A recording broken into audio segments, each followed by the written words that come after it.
We know that the number of people who have experienced some form of trauma or abuse in their lifetime is staggering. That's why we'd like to invite you to join us for Effective Trauma Care, a 2-day training led by Dan Allender and Linda Royster from the Allender Center, this October 27th and 28th in Brentwood, Tennessee. This training is designed to equip therapists, practitioners, ministry leaders, and community advocates to gain a deeper understanding of the impact of trauma and abuse on individuals, and to learn effective tools and techniques to engage and support individuals with past trauma. Whether you're already experienced in this field or just starting out, this training will provide valuable insights to enhance your approach and make a lasting impact. Registration is now open at theallendercenter.org/events. Sliding scale tickets and continuing education units are available. This is the final time that the Effective Trauma Care training will be offered in person, so don't miss your chance to participate in this unique learning experience with Dan Allender and Linda Royster this October. Visit theallendercenter.org/events to learn more about Effective Trauma Care and reserve your spot today.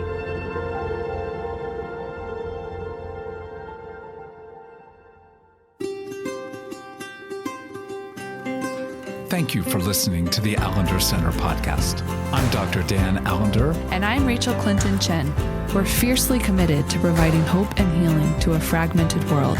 And restoration for the heart. Thank you for joining us. Let's get this conversation started.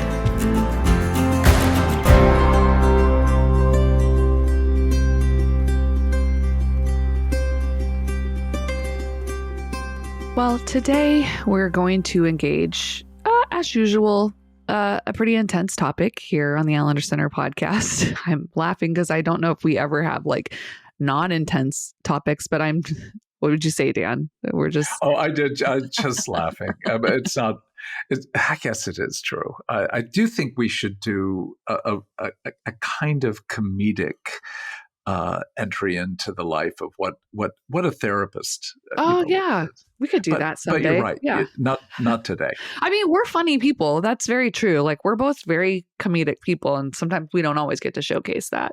No, but in all seriousness, today we want to talk about trauma triage. And anytime we're entering a topic like this, we're doing it because, I mean, our tagline, no one can escape tragedy. And so we want to be able to offer some helpful framework that's both, in your imagination, but also some practical tools for how to engage within the first hour when there is a traumatic experience. So our hope and our heart behind it is that people need these tools and they need this framework. But before we enter into that, just to hold the reality that for both Dan and I, and we're certain almost everyone listening, some of these realities that we're going to talk about are so near right now and are very palpable experiences of loss, of tragedy. And so just a pastoral note to tend well to your body as we listen in today. We want you to have these tools. We want you to have this framework because in some ways it can help mitigate compounding trauma in a traumatic moment. And we're going to be talking about realities that are just part of living and being human that I don't think any of us have escaped. And again, I was just saying to Dan before we started, even for you, Dan, so recent, the loss of a dear friend, and finding out some tragedy that closer friends and more friends are dealing with. And so not closer friends, more of your close friends are dealing with. And so we wanted to have a tender entrance into this topic to acknowledge that we do not take it lightly. And even though we're going to try to have a real, not intellectual, but like tangible conversation about it, that we just hold these realities with a lot of compassion. Yeah. Well, and we've had 7 friends, past students, good people, die in the last 3 months. And I said to a friend, and I may have already said this, I just can't remember, but I said, it feels like we're in this season of death. And he said, how old are you? And I said, 71. I'm not. Becky just turned 71. So I practiced 5 months before my birthday to use that. So I get about 17 months to be a particular age. And he said, you're not in the season of death. You're in the eon of death, the age of death. And that feels really true. I did and had the privilege, but heartbreaking honor of doing my friend Len's funeral and realizing that probably will not be doing a lot more weddings. I have that privilege with a number of dear friends, but it's going to be more the reality of being able to say goodbye. And in that, we're dealing with trauma. And it's important to hear that there are different levels. And so, for example, another dear friend they were on this long-awaited Italian vacation. And within days of being there, the husband was hospitalized and still to this moment, not clear what's happening to his body. And so illness, injury, accidents, and let's just put it this way, anything that is sudden, unexpected, out of the blue, dangerous in the sense that it has the threat of mortality or at least a very uncertain outcome, and it is disruptive. All those events that hold that are trauma events. But so important to know it's not just accidents, injury, illness. I mean, what else do you consider, Rachel, to be in that category of traumatic events? Yeah, I mean, life upheaval. When something happens with your job or a core relationship in your marriage, with your children, with your finances, that again is in that realm of threat, danger, unexpected, out of the blue. Any of those realities and any of those core categories of living will have that element of a trauma. And whether it's a big T catastrophic trauma, or I would say not even a little t, like there's not a medium T. But if you had something between a capital T and a little t trauma, it would be in that realm, because these are core attachments and core realities of survival and sustenance and provision. So that would be another category where I would say, it necessitates a kind of trauma triage. Yeah, well, and I would put those kind of life upheavals in the category of what prompts a lot of anxiety and stress. You may not have lost your job, but there's a deep disruption with regard to your work, or a friendship that's teetering on ending. And so it's not realized trauma like an accident, but it's that sense that it's not far ahead, that things could go disastrously. So it's trauma anticipated, and therefore the experience that's going to be often primary will be a kind of like a ramped up uncertainty. But I do want that to be heard as the need for trauma care, the need for some kind of triage. And the obvious, of course, is where grief is involved. And that would be any loss, death, suicide, divorce, the loss of a job, any of those experiences where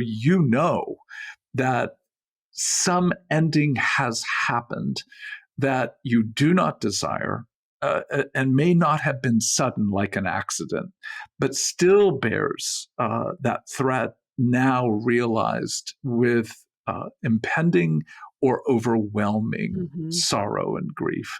So just the experience that brings us to that is traumatic. But also, if we can underscore, being, and people have used this word, drowning in grief is in and of itself not just the results of trauma, but another kind of trauma that is going to need care and triage. Anything else that you want to put in that? I think certainly experiences of abuse or injustice need trauma care and triage. What can be tricky is they're often more chronic and complex and can be ongoing. So I think what we would be offering would maybe be more in the realm of after a significant experience of abuse and or injustice that you need some trauma care around. Yeah. Friends had their home broken into, and that sense of their space, that even if most people don't use this word with regard to their space, it's holy. Mm-hmm. It's set aside. You only let in those who, in some sense, are companions whom you trust. But when someone breaks into a car, not just the theft or even destruction, but the sense that there has been something unholy breaking into your space, it is in and of itself that experience of injustice, abuse.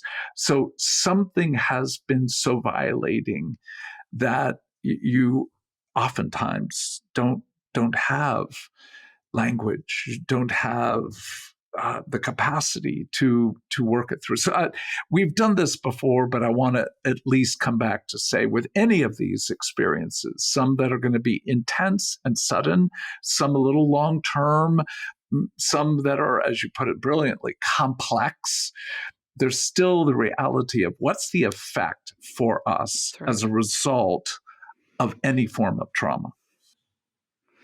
Well, I mean, we've talked about this.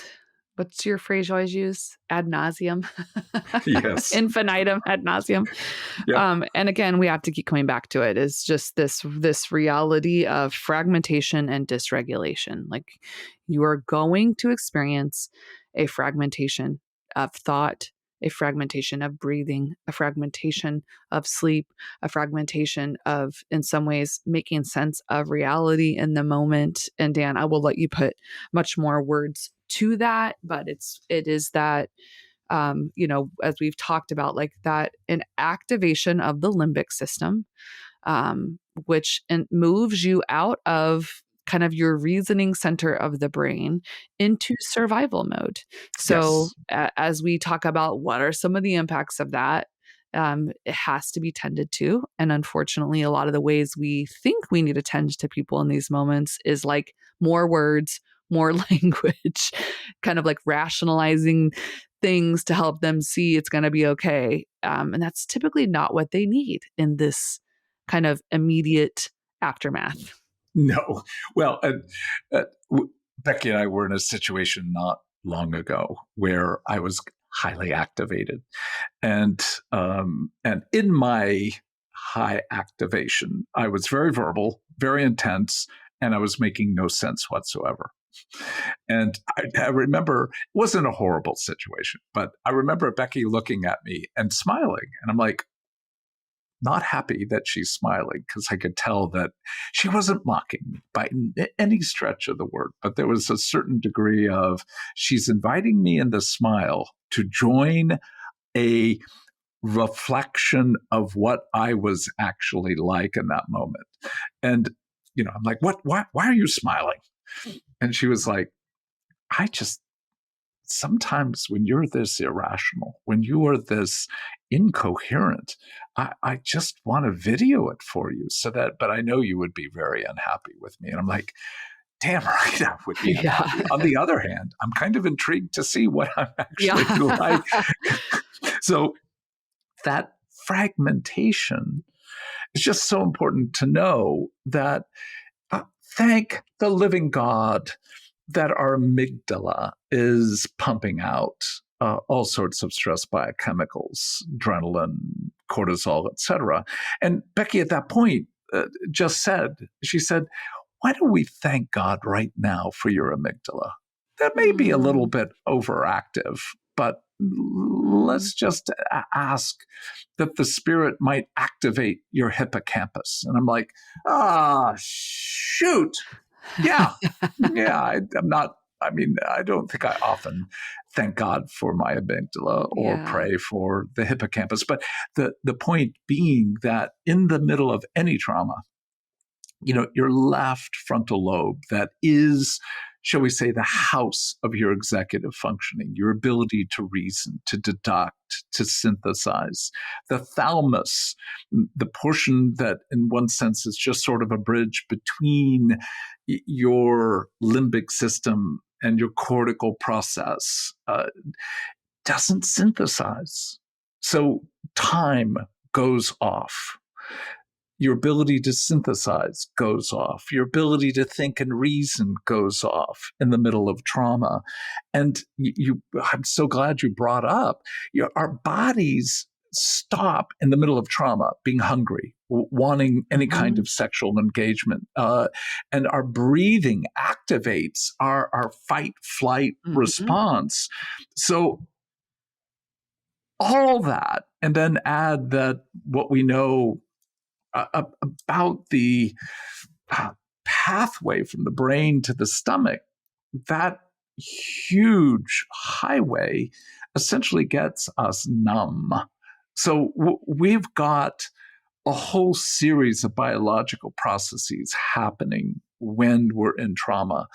And it's absolutely imperative that we know we're not going to make good decisions, at least in the immediacy, in the first 5 minutes, 20 minutes of any kind of tragedy. And in that period of time, we're probably more prone to wanting to make decisions that will change the outcome or resolve the problem. And yet, because it will feel impulsive and to some degree, as she was naming, a kind of irrationality, a kind of fragmentation, even in my syntax, you can just feel that sense of danger we're in externally. And now what's happening inside feels like we're in danger internally. Yeah. And the heightened degree of self-protection. Yeah, that's so important to name, right? Because that's going to look different for everyone. Some people are going to freeze and move towards being catatonic. Some people, like myself, are going to try to fight everyone because that feels safer to have some volition. Maybe someone is trying to micromanage everything, but it's like, I feel this sometimes. I think being a mom is traumatic. So that's, again, more chronic. But that sense of overwhelm where, I mean, this is happening to me a lot in this season. So I think it's just a good example on a small scale, like feeling a little bit of a trauma response, a cortisol flooding, feeling overwhelmed, but my need to move towards control. So then I'm trying to micromanage how to get out of feeling this way, but I'm so fragmented that I'm like, and get the thing out of the thing and the thing and the whatever that's called. It's like, I can't even think of the name of the cabinet that I'm trying to point at to get the thing. And then everyone's walking on eggshells and feeling really stressed because they want to help me and they can see I'm distressed, but I'm not willing to I need help actually to sit down to breathe for a second.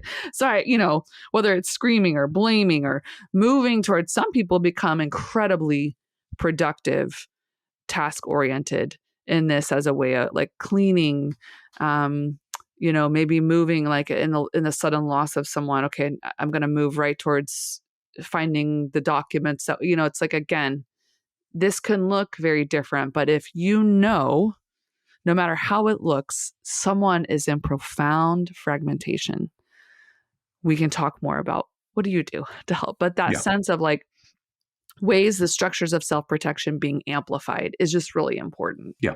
So one of the things that I would so hope you all would hear is that when you're with someone in trauma, you're going to feel traumatized. And in that sense, even if it's not the best of terms here, it's still adequate. And that is, you're going to experience in an accident or in a death or in more complex trauma, you're going to feel what the other person feels, the event itself. The death of a good friend. I remember the moment that, not to speak the names, but that our dear friend Len's wife called. And as I'm hearing the data, I literally fell to the floor. My body could not sustain itself in the midst of that. But as I'm hearing, and I'm not like literally flopping to the floor with dramatic sound, but I have to engage. I want to engage. I'm now in my own trauma, hearing the trauma of my dear friend. And so there has to be an ownership of how have we cared for, honored, and engaged our own traumas. You will not do well on behalf of others if you have spent a good portion of your life trying to muscle your way through your own traumas. So it's just one of those places where can we invite you to know something of your own history of how trauma has been addressed in your own life, both ineffectively, but also warmly and well. What has worked? What has honored? What has given you breath or space to begin that process of dealing with what's going on in the numbing and the fragmentation and some degree the isolation that all trauma brings. So when we begin to give you some very direct things to do, it's going to be much more your heart in your engagement than the particularity of the structure. But this is one of those places where actually what you do can be described in some fairly honorable steps. Like step one, invite the person to literally sit down. Or if they're moving, or if they're on the ground, or again, whatever they may, there is something about just getting physically in a position where you are comfortable, you're sitting down, and that begins a process. And let me underscore, by inviting a person to sit down, asking a person, if you're on the phone or unable to actually see, just to ask that question, are you sitting down? No, I'm not. Can I ask you to do so? For our conversation, can you sit down? Now, there are two things happening. Number one, you're actually inviting them to the beginning of good care, but you're also letting the other person know you are comfortable, even if you're not, even if you are highly traumatized. You are presenting a level of calm, not control, but a kind of, I have some authority here because of our friendship, because of our care for one another. I'm going to invite you to do things. And that, again, I hope I'm not being misheard. It isn't control over them, but it's providing them a cast, like for a broken arm. You're providing them some structure to begin the process of moving. Have you found that helpful? I'm like thinking through. Yeah, I mean, I definitely think, again, what it feels like we're talking about is just containment, right? I mean, that's the language you're putting. A cast is a container. It's just a sense of, I have enough to give you right now for you to be whatever you need to be. I have enough grounding. I have enough sanity. I have enough clarity. Even if you don't, like, even if you're like, I'm kind of right here with you, and it can be really mutual. You can be offering something to someone else that you're offering to yourself at the same time. Yes. So it's just, again, it's a capacity to just, you're not because I think what I want to clarify is inviting someone to sit down in the midst of immediate trauma is not asking them to not feel deep grief, not asking them to not feel out of their mind. It's literally making sure they can start to catch their breath a little bit so that Yes. there's not more harm that comes. So it's just slowing things down enough to maybe help someone restore their breathing so that you can make even a small, simple plan for what the next minutes, hour, half day are going to hold. If there are things, if it's an accident or an injury, you have to get medical care, you have to get somewhere. If it's, like there's usually things that need to be done and they need someone who can kind of step in and not take over for them so that then they're powerless. And that's kind of can be a different harm unless they're really at that place, but so that they can begin to participate in the next steps with really good care. Yeah. So once I have somebody literally sitting down, I will then ask them, are your feet on the floor? We cross our legs, we tuck a leg under. I want both feet on the floor. And often what I'll say to the person is, I'm going to ask you to do a few things because I know you're in some degree of fragmentation, which you, in one sense, should be, given the nature of the trauma that you're encountering. So can I just ask that your feet would be on the floor? And then can I ask, can you feel your feet? And then even the particularity of, can you feel your toes? Can you feel your heel? If you press a little bit harder, can you feel your instep? So what I'm inviting a person to is presence. Are you here? Instead of being flooded, simply being aware of one's body. And I think one's feet versus face, hands, shoulders, neck, stomach, legs, your feet literally are what ground you to some degree to reality.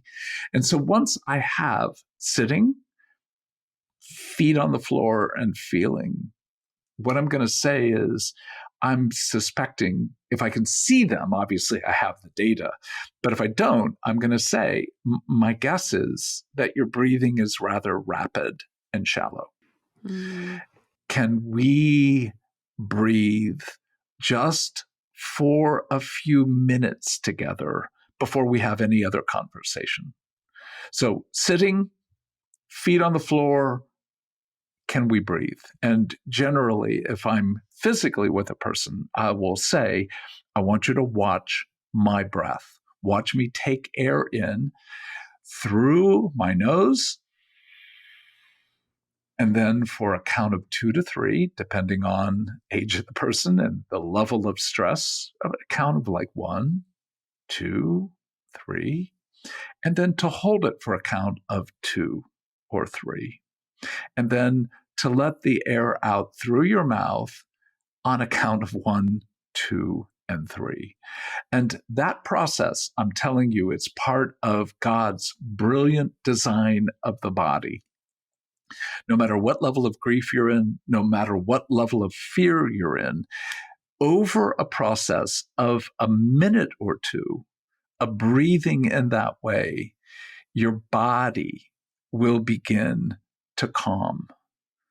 Now, it may take longer for certain people and certain situations, but I'm telling you that the way God has written us, you will come back to yourself. And what you will begin to find is that the left hemisphere, the particularly Broca's area that manages language and the ability to comprehend language, begins to come back online. So all the triage at this point is about returning a person's being to themselves by being able to lower some of the stress biochemicals. And it's crucial that you have something of that framework. Having a person sit, having a person's feet on the floor and being felt, and then choosing to be a model for them to actually breathe with you. And most of the time, I don't find most people going, that's crazy. We've got to deal with this problem. Even if somebody were to say that, be like, we're not going to take long here, but I need for you to come back online. And trauma takes us offline. And we need to be able to think this through well and clearly as humanly possible. What has your experience been in that process, Rachel? Oh, it's hard to, it's hard. I'm thinking of times when people have been with me, but also thinking of times when I've had the profound honor and privilege of being with others. And, I think what feels true is that another way God wired us is that we can come back online and we can face really hard, scary things if we're not alone. And there's something of this, that enlisting of community to come around someone so that no matter what they face, they might have a tangible experience that the care meant for them, not will be bigger than the trauma, because I don't think life works like that, but will be, can be have just the same amount of volume. And so these have been moments where I feel really holy. They're really scary because when someone is in trauma, there's legitimate reasons they're in trauma, right? And like you said, sometimes you're also experiencing it with them in your own way or vicariously. But that sense of seeing someone be able to catch their breath, come back into their body, also means they're able to receive care that's available to them. Mm-hmm. They're able to receive help. And again, sometimes that's not possible for people. It's not like someone's going to breathe and come back into their body and be like, okay, thank you. Now I feel so right. That's not what we're talking about. No. We're literally talking about keeping someone from falling off the edge. It's that place of someone is about to go over the edge. We cannot sidestep the impact of trauma or the process of grief or the process of terror and horror. In some ways, these are things that have to be walked through. But if you can help someone find enough regulation that they don't fall off the edge, the capacity to navigate that immediate aftermath just becomes a little kinder. That's so well said. Yes. We're not talking about resolve by any stretch. We're just talking about that first hour, that first 5 minutes. So being able to regulate even just a little gives you not just, as you put it earlier, containment, but we're talking about how deeply we need someone to be attuned, knowing, look, fragmentation's inevitable. That's attunement. Being able to name it on their behalf is attunement. And then beginning to offer a way to create a different kind of regulation. And again, it almost sounds too easy. But on the other hand, there's a lot of folks who would go, I just don't know what to do. I mean, I wouldn't know what to do in that moment. And so I would just say, oh, I'm so sorry. I'm so sorry. I'll pray for you. Which, again, grief on behalf of another is not meaningless. And hearing that you'll pray, I'm all for it. I just need a little bit more at that moment than your own grief. Yeah. Well, I think something that comes to mind for me, like an experience I had on a plane, actually. I have weird, crazy experiences on planes. That's like reading all these news that people having meltdowns. I'm like, please, I do not want to be on a plane where someone is having a psychotic break and trying to open the door. I'm not ready. But I had an experience with a woman who was physically accosted by a man sitting behind her. And thankfully the plane handled it very well. It was a stranger. He was kicking her seat. There were racialized dynamics at play. And there was a flight, federal air marshal on, and there was a pilot who was flying home who was, a bigger bodied man that basically they sent the pilot to sit back by the man who because they needed to get the plane safely to the ground. They had the air marshal sit next to me, and the pilot that they moved to the back was sitting next to me in the window. I was in the middle seat. So they moved this young woman up next to me. And thankfully at that time, I had enough trauma training to know she is so traumatized right now, and she is trapped on this airplane and has to get to safety. So all I did was say, I can't imagine how scared you are right now, and how you're trying to make sense of what just happened. I also know it's going to be really hard to make it to that gate and get off this plane. So if I can be of support to you, I'd love to help you right now. Would you like some help? I work in trauma.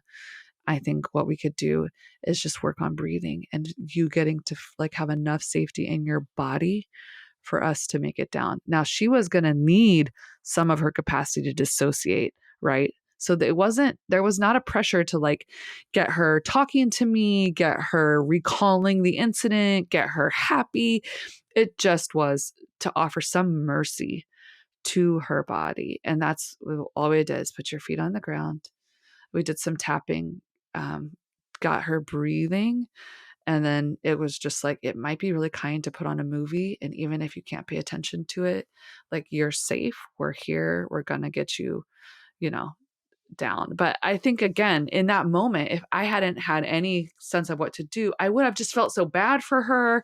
And I probably would have tried to talk with her a lot, thinking that will help in this moment. Let me just talk to you, even though her brain is not in a space where talking to a stranger about anything feels good. And so, sometimes these tools come into help in places where we encounter strangers who just need someone who can be with them for a minute to help find regulation until more help comes. Yeah.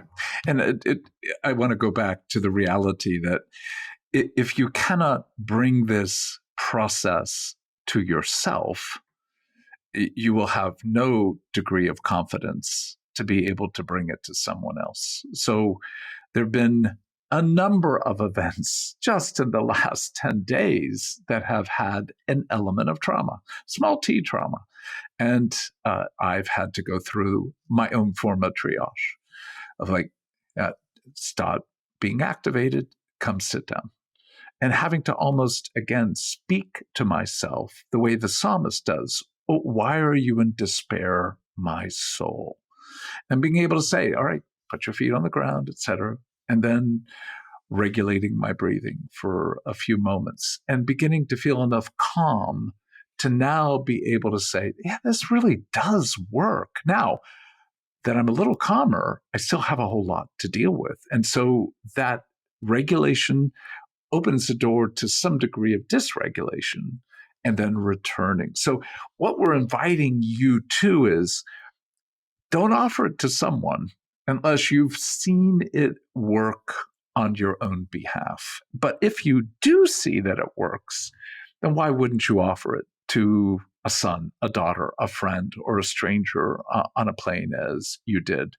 And I've been in settings as well where a person's clearly in trauma and fairly close to what could be called a psychotic episode, where because I know this works, I've had the privilege of being able to, in one sense, do what triage is, which is not to resolve, but to help a person solidify to then come to a point where far bigger treatment can be engaged in order for health and flourishing to occur.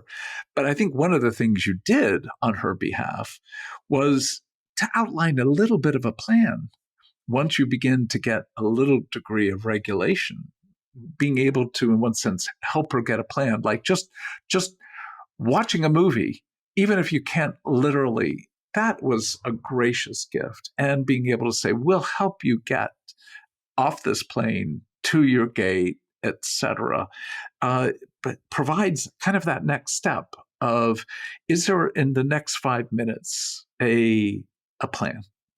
One of the things I said to my dear friend who had just lost her husband, I said, you're going to need to look at your clock, and every hour, at least for the next 6 to 12 hours, you're going to have to stop and then make something of an intent, not for the day, not for what's happening tomorrow, but for 1 hour. What is it you need to do? And I said, it shouldn't be a full hour. You should have something clear in your mind, like, I need to make breakfast. I'm not hungry. That's fine. Make a very small breakfast, but do something every hour for at least the first half day when some significant loss has occurred. Now, you're not trying to resolve, you're trying to give, again, containment, attunement, and even though it will not sound like repair of rupture, you're giving something of a plan to help the person begin to move. But I want to say it again loud. Don't give a plan until you've tended to the body, tended to the process of some degree of restoration of that fragmentation. Now the question becomes, how are you going to think about this process? And part of it is being able to think about what you would have liked to have offered to a friend or to a family member. And again, it does sound a little critical, but what did you do? I mean, it's not like anyone can escape trauma or tragedy. So you've been in those places, and to ask the question, how did you handle that first 5 minutes, first 30 minutes, first hour? And what would you change? And for those of you who have done this work somewhat naturally, good on you. For those of us who didn't, may there be no movement to sort of soliciting blame and judgment, but being able to go, wow, I was expecting this person to think a whole lot more clearly than they had the capacity, or I was trying to get them to put words too quickly, therefore accessing language, which means that their left frontal lobe is working well. No.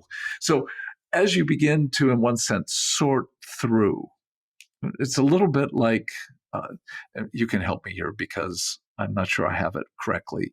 Like if you're on fire, you're supposed to stop, drop, and roll. Stop, drop, and roll. All right.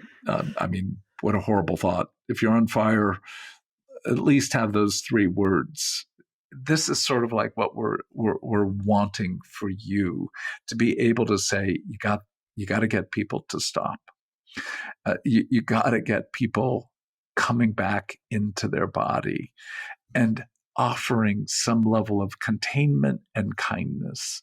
And then through physical awareness, through breathing, to open the door to that 5-minute, 30-minute, hour-long plan for what's ahead. That's our version of the stop, drop, and roll. Any last thoughts, Rachel? I think, we've offered a very linear step-by-step plan, which is effective. And again, the goal is to get someone back in their body. And so trust the spirit to help give you what you need. And may there just be mercy for all of us in a season that I think holds a lot of trauma. Just in general right now with all that's going on in the world, may there be mercy and grace to our bodies, to our hearts, to our minds, and to our capacity to have imagination for how to care in moments when I think it's really stressful for everyone involved. So grateful to be doing this work with you, Dan. Oh, amen. Thank you, Rachel.